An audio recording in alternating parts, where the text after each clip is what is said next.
अब सर्जरी कैसे करते हैं ये तो आप एक बार किसी सर्जन वाले उससे किसी बच्चे से पूछ लेना या अपने बैच में किसी से। लेकिन इम्पॉर्टेंट बात ये है इसमें कि जब भी ये ऑब्स्ट्रक्शन आपने रिलीव कर दिया सर्जिकली, जब डीकम्प्रेशन करते हैं बेसिकली, तो आपको ये देखना है, वायबिलिटी देखनी है बॉवल की, कि बॉवल वायबल है या नॉन वायबल है।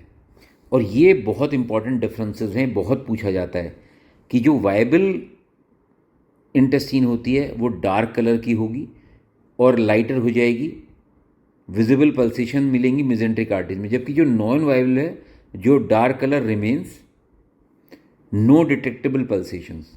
ये डार्क कलर है लेकिन बाद में लाइटर हो जाएगी, ये बिल्कुल डार्क ही रहेगी। ये शाइनी होगी, ये डल होगी। मस्कुलेचर इसकी फर्म होगी, इसकी फ्लैबी होगी। पेरिस्टाल्सिस इसमें मिल सकती हैं, इसमें नहीं मिलने की। तो ये वायबल और नॉन वायबल में डिफरेंस है।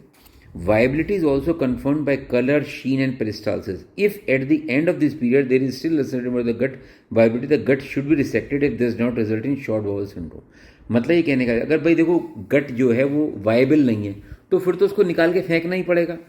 एक चीज़ होती है शॉर्ट बाउल सिंड्रोम, जब आप बहुत ज़्यादा इंटेस्टाइन काट देते हो तो मतलब एब्डोमिनल सिम्टम्स बाद में पेशेंट को बड़ी दिक्कत करते हैं, उसे शॉर्ट बाउल सिंड्रोम बोलते हैं, क्योंकि भाई एब्जॉर्प्शन पे फ़र्क पड़ जाता है, क्योंकि बहुत सी चीज़ें हैं जो स्मॉल इंटेस्टाइन से ही एब्जॉर्ब होती हैं। If the patient is septic such that they require inotropic therapy और would require post level 3 intensive care, for instance consideration should be given to raise both and at this not, ये खैर काम की बात नहीं है। इंपॉर्टेंट बात ये है कि हमें ये देखना है कि वायबल है या नॉन वायबल टिश्यू है। The surgical management of massive infection is dependent on the patients overall prognosis. अगर पेशेंट को इन्फेक्शन हो गया इंटेस्टीन में तो फिर अब ये देखो भैया कि इसको कैसे मैनेज करना। अगर कोई एल्डरली है और उसका स्मॉल बाउल का infection at the duodenojejunal flexure to the right कोनल, तो भैया ये तो इनक्योरेबल है।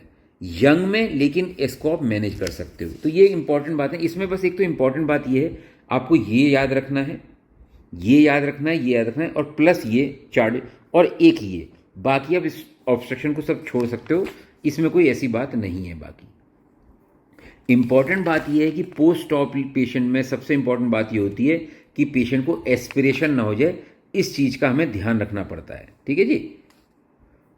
और ट्रीटमेंट ऑफ एडिसिव ऑब्स्ट्रक्शन क्या, initially treat conservatively provide there are no signs of strangulation, should rarely continue conservative treatment for longer than symptom. मतलब wait करो लेकिन इससे ज़्यादा कभी वेट मत करो।